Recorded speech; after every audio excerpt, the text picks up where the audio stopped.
Hi there, I'm Pam Purnell with Healing Tree Alchemy, and today I'm here with Chris Shaften, former Top Chef contestant, restaurant owner of Crafty Kitchen and Bar, and he's available for hire for being a private chef throughout Western Canada. Chris, thanks for being here. Yeah, no problem, Pam. Happy to be here. Thank you. The reason I asked Chris to come and be here is because we all know we need to eat more vegetables, but we tend to eat the same thing over and over because often, at least I know in my case, you try a new vegetable recipe and it never tastes as good as it does in a restaurant. And so Chris, being an excellent chef that he is, he knows how to elevate vegetables. So I said to him, let's give you a challenge. Teach us how to make crispy Brussels sprouts, elevated eggplant, and this delicious Thai squash. So then this way you have some extra side dishes if you're entertaining, or just easy dishes to make at home for yourself. Cool. So Chris, what are we going to start with today? Well, we're going to start by roasting eggplant. Nothing too crazy. But in order to make our elevated eggplant, we want to first roast our eggplant till it's tender, and then we're going to marinate it and finish it off, eliminate it at the end as a warm salad that you could serve for your guests. One of the biggest mistakes people make when they're cooking eggplant is not cooking it long enough. So eggplant really gives itself to you when you cook it till very tender. So we're going to roast it. So that sounds delicious. Now, for someone like myself who's never made eggplant, what do I need to know about prepping it? Well, you have a couple decisions to make. Now, with a larger eggplant like this, you can have a tough peel. Mm-hmm. So I'm going to take most of the peel off and leave a little bit for texture. Smaller eggplants tend to be more tender. And when you're buying eggplant, there's a kind of a misnomer that you need to salt your eggplant to pull bitterness out of it. You do if you're buying not very ripe eggplant. How do you know if it's ripe? Well, one of the things you want to look for is its texture. Is it soft? Is it really hard? Smell it. Does it smell ripe, or does it smell like a green banana?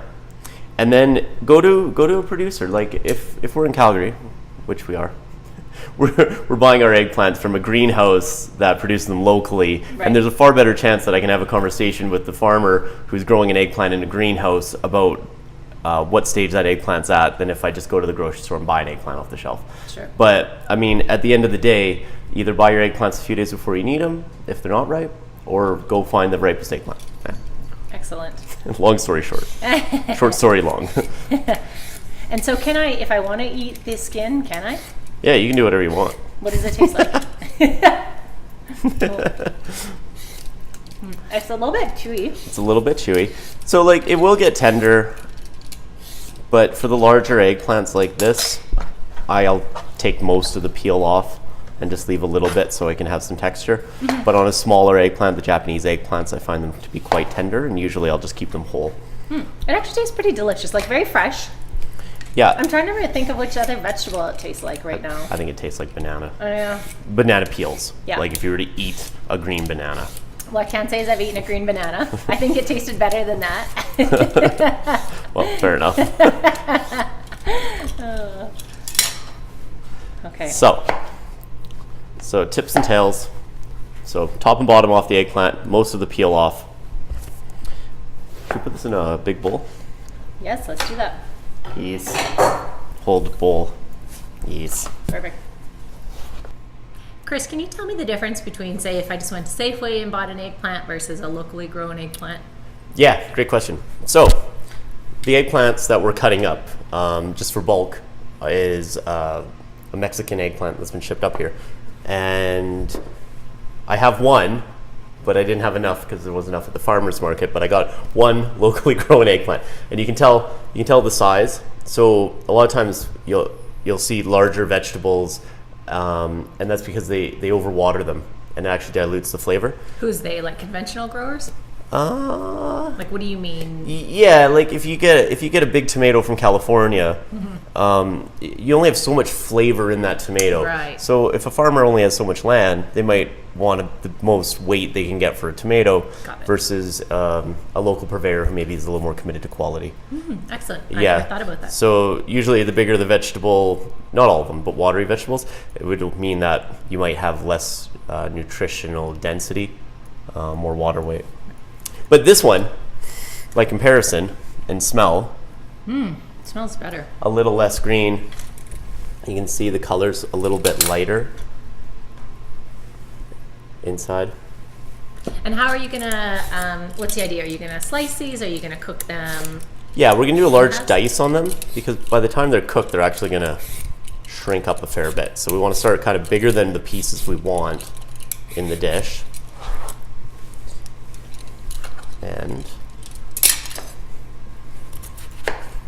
And so walk us through the process and what we're gonna do to, how we're gonna cook it and what we're gonna put on top of it. Okay, so we're gonna put some oil and salt on the eggplant before we roast it in the oven. We're gonna roast it at 400 degrees for probably about 10 minutes, and then we might drop that temperature down depending on how much the eggplant's browning. But I think it'll take about 25 or 30 minutes. Okay. And so we roast the eggplant, bring it out, and then are you gonna serve it hot, warm, cold? We're gonna make a vinaigrette, so a marinade with olive oil, mustard, oregano, and garlic. And then we're gonna toss the eggplant in that vinaigrette and let it sit for about 2 hours. And then when we serve it, we're going to toss in a little fresh parsley and some feta cheese. So it's kind of like a Greek-inspired eggplant salad. And so while you're finishing cutting the eggplant, some people will recognize you from Top Chef Canada. Some people may.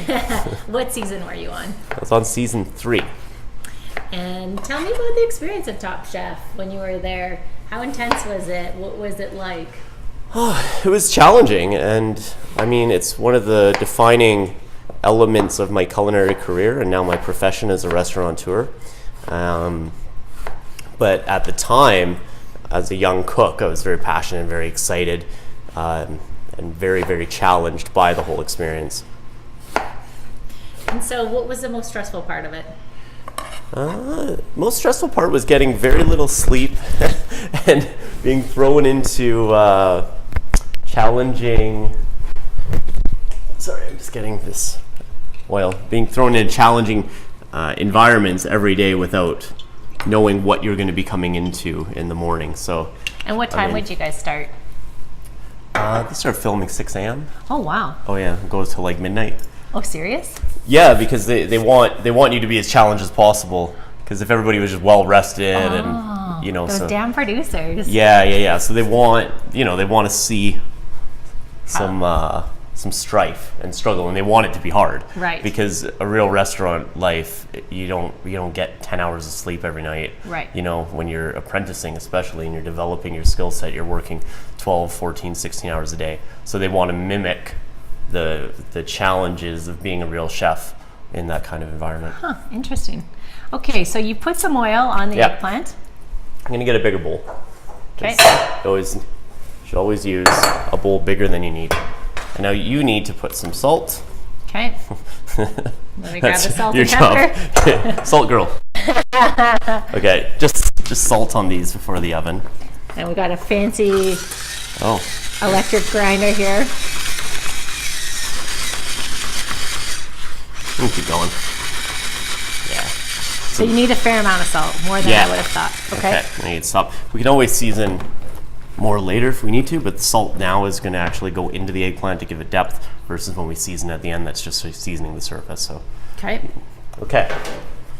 Onto the pan. Or you. Okay.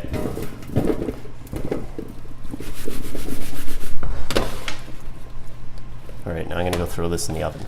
Okay. Let's see if we can get you on film doing that. Okay. We'll follow you with the camera. Oh, God.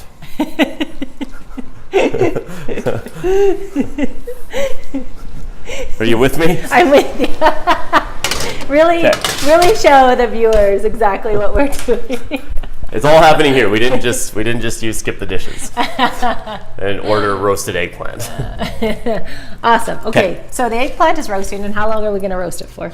We're going to check it in 15, but I think it's going to take 25 minutes. Okay, so that's roasting. Yeah. So are we going on to our second dish now? Yeah, let's do it. So dish number 2, Thai-style spaghetti squash. We're going to start by making a warm vinaigrette. The squash is already cooking in the oven. It's just split, seeded, and dressed with a little coconut oil and a little bit of salt. And then we roast it cut side up at 350 with the convection fan on. Why cut side up? I always thought it was supposed to be cut side down. Well, I found that when I cook squash for a salad and I want the texture in it, for spaghetti squash, and I want texture, I cook it open so it doesn't steam. Oh, but if you're wanting to make like a pasta? Well, you wouldn't really use that for pasta, but if you wanted to like cook it and have it as just like a almost mashed side vegetable, then yeah, you might want to cook Steam it it down. down. But I find this way I get a squash that has texture to it. It's no longer, it doesn't have any starchiness, and it works really well with Thai flavors, almost like a raw noodle or a vegetable noodle. Okay, cool. But I would never substitute it for spaghetti in a pasta.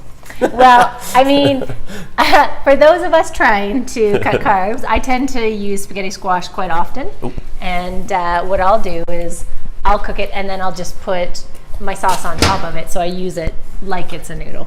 I gotta admit, I tried that for the first time this year. I thought it was really dumb for about 15 years, and I tried it, and I actually like it. It's delicious, right? And when I'm being healthy, and when I would do it too. I just wouldn't tell anybody on camera. Well, So, onions, oil. And what oil are we? this is avocado oil. So Yes. Chris and I were chatting about which oil to use. I've done a lot of research into oils and smoke points, and one of the things that I think is a misnomer that's out there is using olive oil is super healthy. But when we look at the science behind it, the smoke point's quite low, so the oil becomes pretty rancid pretty quickly. Would you agree? Yeah, I mean the danger with an oil like olive oil is it's great if you're using it raw when it's extra virgin olive oil. Right. But if you cook it, you have a lot of compounds that burn, and it's no different than getting a sunburn or ingesting carcinogens. If you're taking burnt stuff in your body, it can Yes. be a negative rather than a positive. Right. So what we decided to do is to make all our recipes today with avocado oil. Has a little bit more of a stronger flavor, but it's just so much more healthier that the benefits, in my opinion, very much outweigh using any other oil. I mean, I only cook with avocado oil, and I don't know, as a chef, you might go, oh, geez, Pam. Only for anything that No. I have to. I mean- that I have to cook with. I mean, there's an economy of scales or not of scale, but there's an economy shift depending on what I'm doing. Sure, So. but I will say you can get this at Costco, and it's a big bottle, 1 liter, and it's, I don't know, $14. So in comparison, it's not that much more expensive than an olive oil that you're going to buy. Yeah, no, totally. Yeah. Let me get you a spoon. Sure. So, we're going to put this recipe somewhere that you can access it. But it's a really simple recipe. All we're going to do is we're going to cook the onions, we're going to take the acidity off of them, and bring out their natural sweetness. Onions are, the way to start every sauce, pretty much in the world, but definitely in French cuisine. And they add depth and savoriness. All right. What's your choice of tool? Ooh. Spatula, spoon, or wooden I spoon? like this and really cute little spoon. Okay.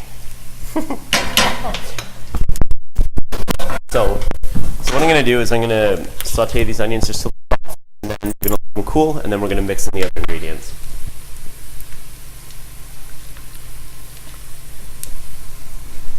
So Chris, tell me, why did you become a chef? Well, why did I become a chef? Not just like because I learned to cook in prison. I mean, did you? Is that the story? No, that's not the story. I started cooking as a job when I was in college for business, and I fell in love with it. And over time, I developed a passion for the way that food connects people, the sense of community, the importance of eating local, and supporting your local farmers has always been something that cooking's allowed me to tie together. Mm-hmm. So I started cooking because I enjoyed the culture of a restaurant and I like the fast-paced environment, but I stayed cooking because I think that what it represents in a more global spectrum is important, and I like being a part of that. Right. How old were you when your very first job in a restaurant? 19. 19, just a baby. Yeah, but a late bloomer for restaurants. That's, really? Yeah, Okay. a lot of chefs start, as a dishwasher at 13, 14. Yeah. But I made up for it caught up real quick. Good for you. And did you actually go to culinary school? No, I just after after dropping out of college and spending enough money and time there, I decided that I would do my apprenticeship. So I did my apprenticeship and signed that off. It was 11 years ago now. So when I was 23, 24. And how long is an apprenticeship? Sorry to interrupt. It's 3 years. Is the stove telling us that it's done? That's the timer. That's a timer. All right. So, is that for the squash? Or is that Let me go check. You hold this. I'll hold the phone. So Chris is going to check on the squash. We also have the eggplant roasting. Squash off camera. If you have never used a spaghetti squash before, what you want to do is slice it vertically and then just scoop out the seeds. And then, like Chris said, place it on a pan, face up, and pop it in the oven. We've got it roasting at 400 degrees, and it'll be about 20 to 30 minutes, like Chris said. All right, we're back, and we're gonna start on the Brussels sprouts. So why don't you walk us through, Chef Chris, and tell me what you're doing. Okay. Two things. One, we prep the Brussels sprouts, and we're gonna show you how to roast them in the pan to get a little bit of crispiness and some brown flavor. Biggest thing about Brussels sprouts is not overcooking them. Let's grab the bowl. I think everybody has memories of mushy, overcooked Brussels sprouts from when they were a kid. So we've left these larger. If they were bigger Brussels sprouts, you could quarter them. But we want them large enough that they're not going to overcook by the time we get some color and a bit of texture on them. That's why we leave them this size. Now tell me, Yes. I was always told to soak Brussels sprouts to get that celery flavor out. Is that something you do? I had never heard of that until this morning. I don't know. I've never had a sulfury Brussels sprout. Okay. So I don't know what the deal is, but... Well, I'm guessing that's why my sprouts don't turn out as crispy as I'd like, because they're... You've saturated them with water. Exactly. Yeah, that might be a challenge. All right, well, good to know. So we'll try this and we'll see if they're sulfury. All right, okay. But they're just, cold weather Brussels sprouts. So one of the things we're going to do that's a little bit unusual for Brussels sprouts, or just in general, is we're going to use something called black garlic. So have you had black garlic? No, I've never even seen it. So It smells good. So black garlic's fermented garlic. It's put. I'm not sure of the exact process, but pretty much you take garlic. In this case, they're taking bulbs that would be a little bit harder to sell in raw form, and instead of curing it and selling it over the winter, they've decided to just ferment these into black garlic and sell it as such. Now, this is produced locally in Alberta. You can get it in a lot of places now because it's becoming more and more popular. It has a flavor similar to tamarind, and I think it tastes kind of like tamarind crossed with mushrooms. So, smell, taste. Pam's gonna eat it. Oh yeah, it's got sort of that sour Sweet, flavor, tangy. sweet. Yeah, that real edamame, as we would like to say. But that's good. I'm surprised. Umami. Oh, umami. Yeah. Edamame is the bean. Umami. The bean. Yeah. Thank you. No problem. I'm here for you. Okay. Delish. So, I'm going to get the Brussels sprouts cooking, and then I'm going to show you how to make this really quick, easy glaze, and we're just going to do it in the same bowl that the Brussels sprouts were in. So, we're going to get the pan hot on high heat. We're going to use our avocado oil again. Now, I asked you earlier off camera, but yes. How come when I've made my Brussels sprouts at home, they're not super crispy like you get in the restaurant? Well, one's probably the soaking of them. Okay, but aside from that, when I don't soak them? Aside from that, I mean, in a restaurant, we'll deep fry them. Oh, like so at our place, we'll deep fry them in duck fat, and it's absolutely delicious. But Pam was saying, I want to do crispy Brussels sprouts, and I was like, I can show you how to do pretty crispy Brussels sprouts. I can do really crispy, or we can do something that's delicious and more healthy. Yeah. So we kind of went that route today. And that was really the goal of this, is to have them healthy, because I mean, although it's nice to have a treat like that at a restaurant, in my opinion, that's not sustainable, and we know it's not good for our liver. High fat is something that causes us to have less bile, which leads to lower stomach acid and leads to digestive problems. So cooking it in just a little bit of oil, I think, is a good compromise. Yeah. So important points here. I'm not waiting till the pan is screaming hot before I add my Brussels sprouts. even though that would be conventional if you want to brown something. And I'm doing that because it's more important to me that I get the flat side down, because that part has a bunch of thin little leaves, and it's a lot easier to get a thin surface area crispy than a big broad one. So we want to just roast the Brussels sprouts on one side until we glaze them. And we're also using a cast iron pan because other than copper, this has the best heat conductivity, so you're going to get an even cook across the pan, and you're not going to have hot spots where you're going to have some burnt and others barely cooked. Do you need a certain tool for the Brussels sprouts that you prefer, or are they fine just to stay down? Well, I'm pretty much not even going to flip them. Okay. So we're almost going to cook them laterally. But what we will need is a small bowl to make our dressing, our glaze. Okay, which we have. And then do you cook covered or uncovered? We're going to leave these uncovered. Now, I think the biggest thing people do wrong with Brussels sprouts is they overcook them. And I think most Canadians and Americans too probably have a memory of Thanksgiving or Christmas dinner with mushy Brussels sprouts, and it's like, especially in the 80s, coming out of the microwave or those little microwave steamer things. Thick. So when you overcook a Brussels sprout, not only is it not good, but it kills nutrients. So, learning to eat vegetables. Wait, can we cook the little leaves? Those are my favorite part. Okay, we'll put them in about 3 minutes. Okay, perfect. I'm like, don't leave them out. So now that this is hot and it's actually cooking, and you can tell by the sound, and if you're standing where I am, you get little splatters of oil on your arm. I'm going to reduce the heat from high to medium high. So if I was at 90%, I'm bringing it down to 70 to 75%. And all we're going to do is occasionally give the pan a little shake. A little black is okay with Brussels sprouts. They're not really the type of vegetable that tastes awful when they're burnt.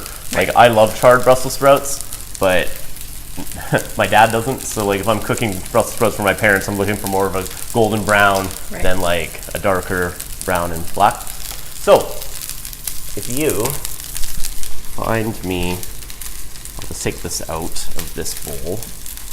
What can I do for you? Let's okay, we're gonna need this. We're gonna need a little whisk. We're gonna need I'm gonna go grab a whisk. Gluten-free soy substitution, and oh yeah, can you talk about the maple syrup? Is vegan and gluten-free? Can I? Yeah, everything we've done is vegan and gluten-free. But everything we're doing as well. Yeah, so I'm just gonna check. You can see right now, this is just getting a little bit of brown. That's good. I feel that the temperature's a little high, so we're just gonna bring that down a little bit more. Yeah, if you're ever in doubt when you're cooking, just actually like feel the food, look at it, taste it. You can tell more about cooking from actually just being involved in the process than you're ever going to get from a book or from a recipe online. Like, literally just feel your food, be a part of the experience, focus. Okay, things. Yeah. Canadian maple syrup, Dijon mustard, Bragg's liquid seasoning, which is the gluten-free soy substitution. I'm going to make a note about this though. So this brand, although it's liquid soy seasoning, it is 100 times stronger than a normal soy sauce. So if you are just trying to convert a recipe, one thing I found is I have to dilute this so much.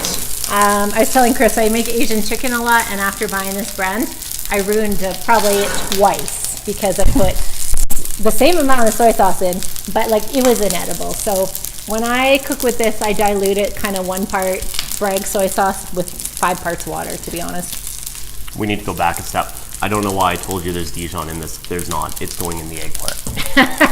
Okay, so what we want is equal parts balsamic, maple, and soy if we were using soy, but in the case of Bragg's, we're going to use 1/5 the amount. So we're going to mix equal parts balsamic, maple, and then about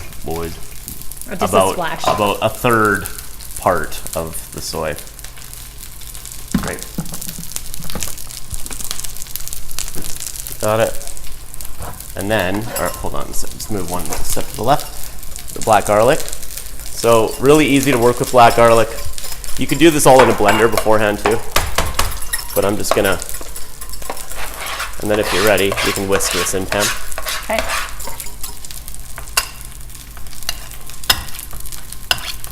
That's fancy. I I learned a little tip on how to, what do you call that? Smash. Puree garlic? Smash garlic? Smash things. Hulk smash. Brussels sprouts coming along nice. Ooh, those are perfect. That looks pretty. It does look pretty. So we're gonna let that go for another 2-3 minutes, and then and I've been messing with the temperature just a little bit because this pan was holding onto the heat quite well. And then we're gonna glaze them. We're gonna put them onto a service plate, and we're gonna garnish with some toasted walnuts and a little bit of fresh apple. Perfect. All right, we're back. And we're gonna finish up the Brussels sprout dish. So, Brussels sprouts. Ooh, they're looking so perfectly done. The underneath side of them is beautiful and brown. So we're gonna finish this off with some glaze. But before I glaze them, I'm gonna cut up an apple, and we've already toasted some walnut pieces. Okay, pass me an apple Yes, and a knife. come in your way. So these are Pink Lady apples from the Okanagan. How often should knives be sharpened?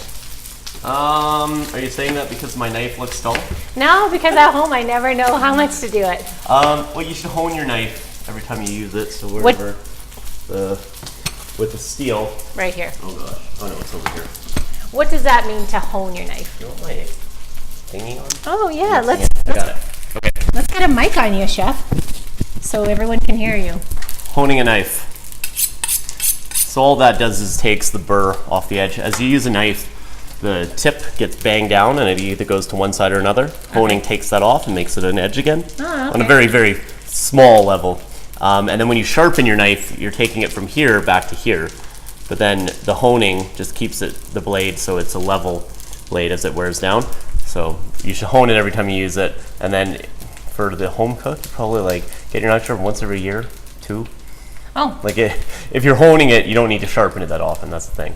Oh. And then your blade lasts longer. Okay, so what's the difference between honing and sharpening? This doesn't sharpen; it just gets. It just takes the burr off Okay. the edge. So as you use your knife, your blade starts like this, and then it'll curve either to one side or another, and that chips it off. See, I always thought that was a sharpener. No. Didn't know. Nope. I'm guessing I'm probably not the only one. Probably not. So, one of the many lessons we've learned: honing versus sharpening. Thank you. No problem. That's what I'm here for. All right. Okay. So, I don't know if I need all this apple. Are we going to put the glaze in the pan? We right are. now? I just don't want to do it until I'm ready to garnish and finish. Okay. Okay, so here, why don't you pour? I think Do you want to lift up the pan? I'm gonna bring it to you. Perfect. Yeah, so just use half of that. Okay. So it's just gonna be a light glaze. Now,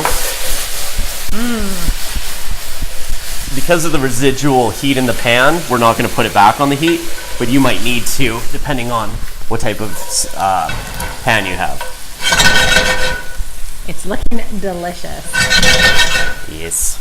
And this is so easy, really. Can you prep Super Brussels easy. sprouts ahead of time or no?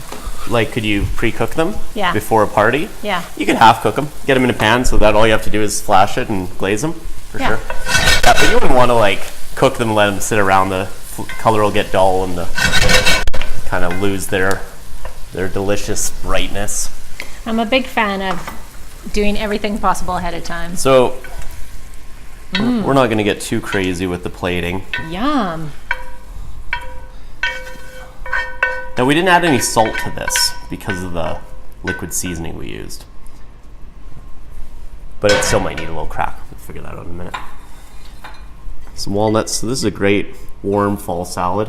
Yes. It's not very hard to make. Healthy, vegan, gluten-free. all Great those side things. dish or salad on its own. Yee. Yee. Is that the sound of deliciousness? I think so. Are you going to eat it? Yes, please.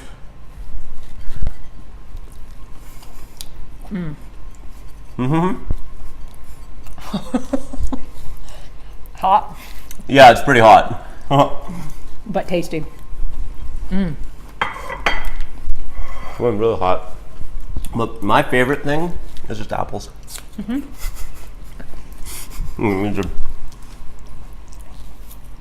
For like years after I left home, I stopped eating apples. I realized when I was a kid, I ate an apple every day. Now I eat apples like nonstop. I love them. Good Okanagan apples. Right? You can tell they're Okanagan. They're so fresh and tasty. Mm-hmm. So, actually, why don't you tell people when your mouth is not full about your recent experience in the Okanagan, your restaurant, and why you love it out there. So I do private dining in Calgary over the winter, but my full-time job is I shouldn't air quote job. I should air quote full-time because it takes way more than that. But we have a restaurant called Crafty Kitchen and Bar in the Okanagan. We have a boutique wine tour company called Free Range Tours, and we're going to be expanding into catering in the spring. So that's awesome. Now tell me about how important it is to have healthy options in the menu, because there's nothing that makes me more crazy than going to a restaurant and there's nothing healthy, and you may look at the salads, but they look disgusting. They have creamy dressings. Why do you think as a restaurateur people aren't coming more around to catering to healthy options? Because the industry's changing and it's evolving because people are demanding healthy options. We have several vegan dishes on the menu and vegetarian dishes. As for me, there's a responsibility that you have to take. You can't just give people fat-laden, heavy, stodgy food. There are restaurants that are for that, but if you don't have healthy options on your menu, you're really doing a disservice to your customer. Right. Not to mention, if we're going to cook with sustainable proteins and we're going to champion the best market ingredients, then you can't do that without caring about health, community, environment, the responsibility that you carry. So we offer healthy things, not just because we have customers asking for it, but because we feel passionately that people should eat healthy food. Like, eat good things, delicious, nutrient-dense foods that are produced by people that actually are in your community. It's a full circle. And speaking of which, you talked about the 100-mile diet and how you like to source foods from nearby. Why don't you tell people why you think this is important? Oh man, well, there's a few different things. One is nutritional. Kind of out of the angle. Let's get you in. A few different things. One is nutritional density. A tomato that gets shipped up from Mexico or California, not only, even if it's organic, say, it might not be as good for you as a crop that's produced locally that they spray a calcium spray once a year, or they can't afford certification. Because every day that a fruit or vegetable sits in a truck, it loses nutrients. So nutrient density is one good reason to buy local. Another is, where do you put your money? Do you want to export all the profits from your community, or do you want to support people that support you in your business? Right. So two, you have a responsibility to buy off small businesses locally. It's a no-brainer if we care about our economy and our country. Three is, you should know the person who's producing your food. Yeah. Like, if you care about your body and you go to the gym and you work out, or you want to be healthy, then why would you not want to know the person who's producing the thing that fuels you? Exactly. That's just, it's crazy to me to not desire that connection. So if you can't grow it and you need to buy it locally. If you can't buy it locally, buy organically. Right, 100%. Yeah, so I think there's a lot to it. And then there's the environmental impact. So, what's in Alberta, for example, we can grow tons of root vegetables, the most delicious root vegetables. So why would we ever get a carrot flown in, or not flown in, driven in on a truck when the carrot grows out of the ground? They pick it, it stores in a cellar for 6 months, and it keeps fine. You eat it. So anyway, that's my thank you. I appreciate that. Okay, next dish. To the second dish. Okay, the thing. The eggplant. Or no, we're doing the squash. Yes. So let me hand you the squash. Squash is done cooking. So, as mentioned, we cooked that for about 25 minutes. Maybe a little longer, but a little longer. It's moisture content of the squash, and the fact that I lopped the end off too far up, so we didn't keep all the moisture inside, which helps it cook a little. But you see how it's browned here? I didn't cook it upside down and steam it inside because I want to have these nice long textured strands like spaghettis. So I'm just going to go from both sides and switch over in between so I get the longest pieces I can. And then, do you want to grab that bowl? And then we'll put the squash in the bowl and we'll build the vinaigrette. Sounds good. I'm gonna try one more Brussels sprout now Yeah. that they're cooler. Somebody has to. I can taste them a little bit better. So good. So you know what we need to do as well is we need to pick a little mint and cilantro. Okay, excuse me, talking with my mouth open. I'll go get the herbs. Yes.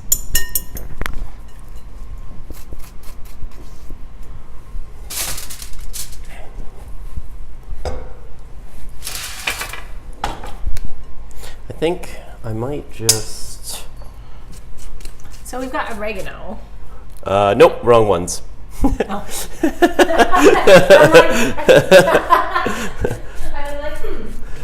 No, there's some mint and cilantro in this bag here. Just the mints, I've picked a little bit of the mint off already, so. Excellent. I mean prior to getting here. Okay, so I'm just gonna leave this. I'll take this over here. Bowl of our spaghetti squash. The biggest thing is I don't cook it too long because I want this texture. You should be able to hear it. We need to cook it long enough so it's not starchy.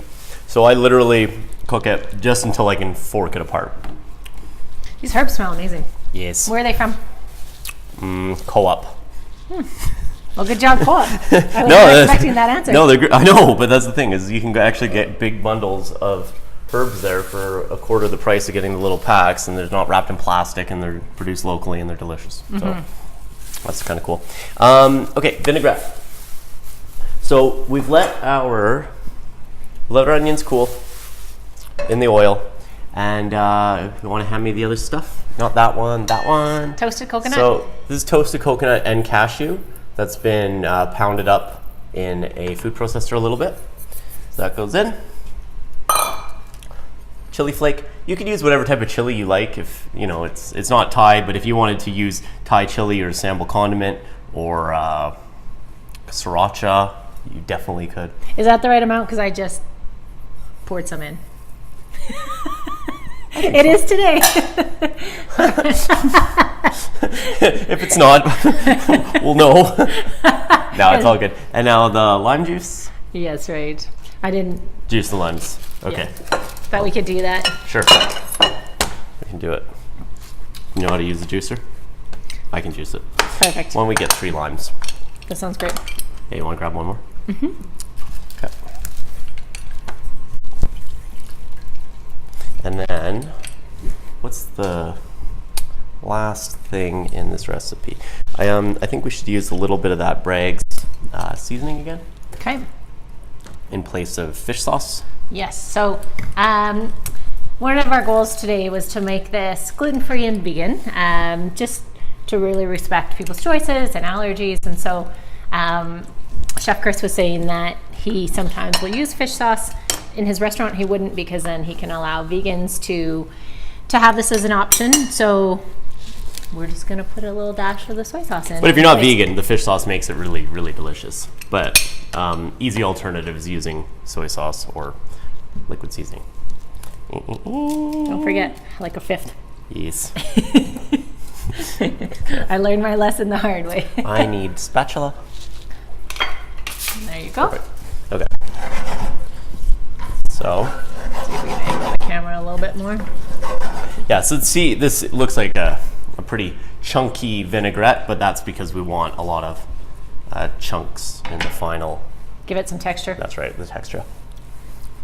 You want to taste? Yeah, I do. Here, let me get a spoon. Oh, you don't want to taste off my hand? No. Well, fine. Thank you. Yeah. That's amazing. It's tasty, no? So fresh. Yeah. And it even tastes like there's fish sauce in there. Ah.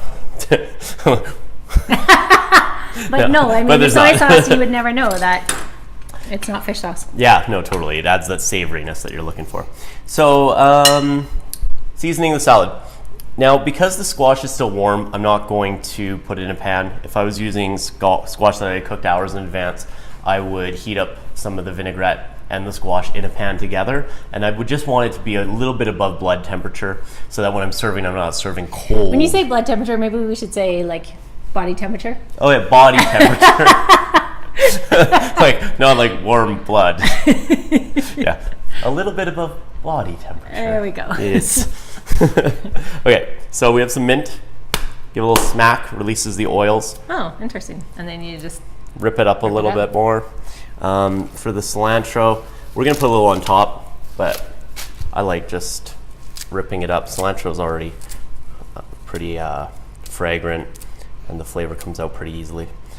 So we don't slap cilantro around too much. And then, okay, I also need a little salt. Where's your salt? right here. Okay. And Is this? this is a different one. Oh, Shake. The other one ran out of salt. where's the other? Oh, the other one. Yeah. Well, there's still a little bit in here. Okay.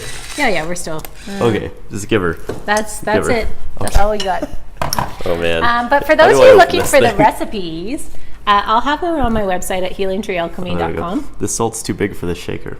Oh, that's The why. shaker's for small salt, and this is kosher salt. Well, thank you, Chris. I'm here to fix all salt problems. Okay. Anyhow, what I was saying is if you're looking for the recipe, it'll be on my website, healingtreealchemy.com. And with this dish, Chef Chris uses it for his private dining menu, and you add lobster if I'm Yeah, not mistaken. I'll do like a coconut sauce and a coconut oil poached lobster tail with these flavors. The butternut squash, the spaghetti squash, the flavor goes extremely well with coconut, and I love the texture of this crunchy. Reminds me of like a Thai noodle salad. Mm-hmm. Should I use your spoon? Oh, I need to taste. Is it weird to taste off the back of my hand? Is that just like a me thing? Yeah, it's kind of weird, but I mean, I appreciate you being sanitary. I'll grab myself a fork. Delish. I'll grab another fork. Okay, I'll plate it too for you. Ooh, fancy. So Pam, here, taste. Yes, please. Taste. That is freaking amazing. It's really good, right? I Now, know what I'm making for dinner this week. well, you'll have the recipe. So will everyone watching. So for my palate, I like it spicier than this, and so if you're like me, you can add more chili. You could even add a little bit of like red curry paste if you wanted to really ramp up the Thai flavors and theme. You know, play around with it, make it your own, because everybody's palate's different. This is a more approachable salad for everybody. Something that would be a people pleaser. Hey, can I ask? We didn't Yes. talk about the toasted coconut. So you you toast the coconut and cashews together, is that correct? Well, I toast them separately, but And then you I smash them up together. Okay. Or pretty much take your cashews, toast them, maybe 300-degree oven until they're evenly browned. Bash them up in the food processor. Okay. And then your coconut, I just use desiccated, unsweetened coconut, and it's already broken in small pieces. So toast that, maybe 275 to 300, stirring it frequently, otherwise you can get dark spots, depending on the quality of your oven. Mix them together. We had them mixed already when we made this vinaigrette, but if you had them separately, you just probably keep Can you them do it in a separate. pan, or you always want to do it in the oven? Do it in the oven. Yeah, you want even heat. Okay. So the pan is going to have hot spots no matter how good of a pan you have. Got it. And so the idea is always increasing your margin of error. Mm-hmm. So if you do a lower temperature in an oven, you probably have 5 minutes where you can get that out before it burns. Right. If you do it in a pan, you have like 5 seconds. Oh. Right? Because you can. So take it from me. If you can use an oven to Do toast nuts and seeds, most commonly burnt thing in a restaurant: croutons, seeds, nuts. Nuts, $35 a kilo for like Ooh. cashews. Yeah, no. Yeah, Don't drive me want that. crazy. Yeah, food wastage. So, Dish number 2, looking delicious. Thank you. Okay, on to the last dish, our eggplant dish. Yes. Why don't you walk us through what we're doing here? okay, we've roasted the eggplant. We're gonna make a quick vinaigrette to marinate the eggplant in. We're gonna marinate it. And then we're gonna give it a couple hours to soak in. and then we're going to garnish it with some fresh parsley and a little bit of goat feta. Perfect. Yes. Take it away. Show us what we need to do. Eggplants, been roasting. How long did that take? Maybe half an hour at 400? Yeah, 40 minutes. Yeah, 40 minutes. And so it's very well roasted. So there's a lot of caramelized flavors, and it's extremely tender inside and a little texture on the outside. It won't be crispy when we serve it because it's going to marinate, but we want the exterior to be dried up a bit so that it's going to soak up our vinaigrette. And truthfully, I've only ever had baked eggplant. Like, that was so crispy and tasty. I was so shocked. I had no idea. So with the other vegetables, we want to make sure we don't overcook them. With the eggplant, we pretty much want to overcook it to what our mind would think. So here we have some lemon juice and mustard. To that, I'm going to add a nice dose of chili flake and a little bit more. Okay,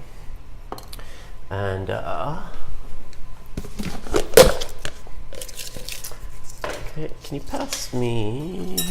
Oh, wait. Let's hold on a second.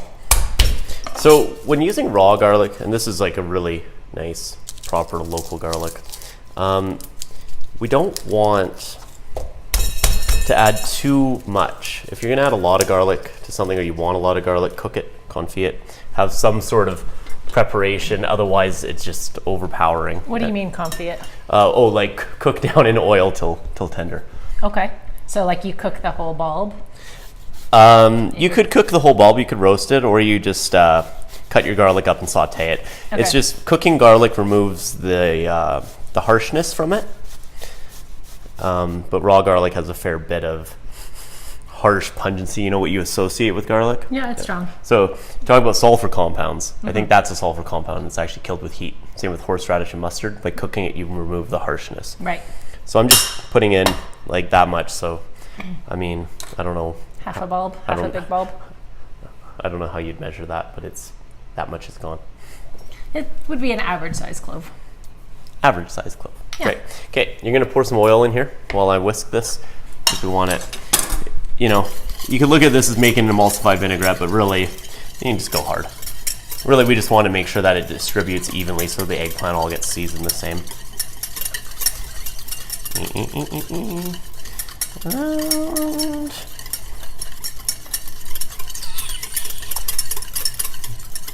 let's see, where are we at? I think just a little longer.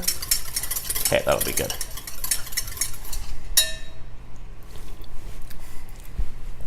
Yes, tastes good. Salt. Then you can pour that over the eggplant and toss it around. And I'm going to cut up some oregano and I'm going to throw that in. Now we're not going to do the parsley till the end because we want the parsley to be very bright and fresh, but we're going to put the oregano in and let it break down so that the flavors meld with the eggplant. You could use dry oregano too if you didn't have fresh, but just use like 1/5 the amount. And I'm not going to waste too much time trying to make this very small because that'll just bruise it. Rough chop? Yep, rough chop. That's what it would be called. Rough chop. What would you serve this with if you were making a dish? What protein do you think would go well? Well, and when I think eggplant, I think fish. I think something light. But really, like you could serve a grilled steak with this. Lamb, I guess lamb would be a kind of natural go-to. If you're using goat's cheese, you could serve goat. That would have a synergistic kind of ethos.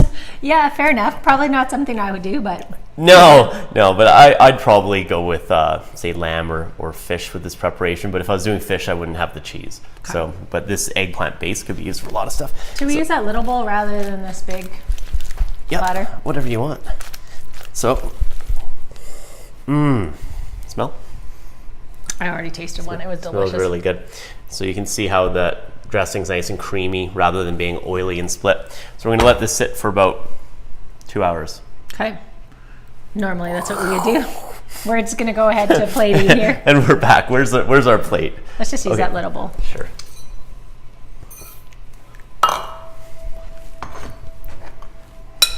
So, just the little bowl. Oh gosh, this is hard to do with a fork. Usually I'd use a spoon. You can do this, Chef Chris. Okay, now we have some goat feta, local goat feta. Just crumbled up a little bit.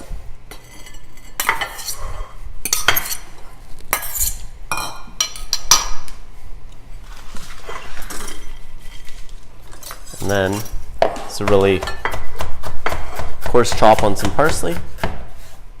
What's the parsley for? Freshness. Freshness. Oh, okay. And it looks pretty. There you have it. That's our eggplant. Okay, guys, so in the span of like an hour, we made these 3 dishes. We've got our Brussels sprouts with walnuts and apple, the squash with the Thai sauce, And the eggplant with the goat feta. all pretty simple. I've never tasted these dishes before in this form. They're amazing. I'm going to be making them this week, so thank you, Chef Chris. High five. High five. Nice. Any questions? You can find Chef Chris at ChrisShaften.com or chef at ChrisShaften. It's not ChrisShaften.com. It's ChrisShaften.ca or that's chef spelled- at Chris Shaften.